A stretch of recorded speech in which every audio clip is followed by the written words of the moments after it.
Oman প্রবাসী বাংলাদেশিদের জন্য জরিমানা মওকুফ এবং ভিসা নবায়ন সংক্রান্ত বিষয়ে সর্বশেষ আপডেটগুলো নিচে দেওয়া হলো।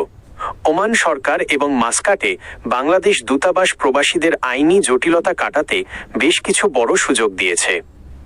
জরিমানা মওকুফ ও স্ট্যাটাস পরিবর্তন।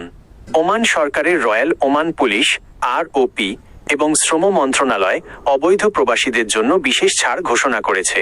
কারা জরিমানা মওকুফ পাবেন? যারা ওমানে থেকে যেতে চান এবং বর্তমান আবাসিক কার্ড, আকামা বা ভিসার মেয়াদ শেষ হয়ে যাওয়ায় জরিমানার মুখে পড়েছেন, তারা এটি নবায়ন বা নিয়োগকর্তা পরিবর্তনের মাধ্যমে সব জরিমানা মওকুফ পেতে পারেন। সাধারণ ক্ষমা অ্যামনেস্টি, যারা দেশ ত্যাগ করতে চান তাদের জন্য অর্জিত সব জরিমানা মওকুফ করে দেশে ফেরার সুযোগ দেওয়া হয়েছে। সর্বশেষ তথ্য মতে এই বিশেষ সুযোগের সময়সীমা 31শে ডিসেম্বর 2025 পর্যন্ত বাড়ানো হয়েছিল এবং 2026 সালের শুরুতেও এর সুফল প্রবাসীরা পাচ্ছেন। 2. নিয়োগকর্তা বা স্পন্সর পরিবর্তন। Blocked work visa.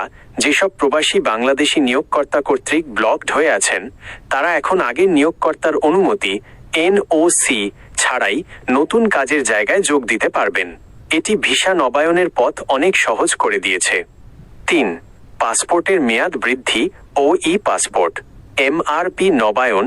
ওমান দূতাবাস জানিয়েছে জরুরি প্রয়োজনে মেশিন রিডেবল পাসপোর্টের MRP মেয়াদ সর্বোচ্চ 3 বছর পর্যন্ত বৃদ্ধি করা যাচ্ছে।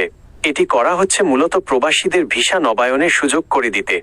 বিশেষ পাসপোর্ট সেবা, যাদের বৈধ ভিসা নেই বা যারা অবৈধ অবস্থায় আছেন তাদের জন্য দূতাবাস বিশেষ পাসপোর্ট এনরোলমেন্ট সেবা চালু করেছে, যাতে তারা দ্রুত আইনি প্রক্রিয়ায় ফিরতে পারেন।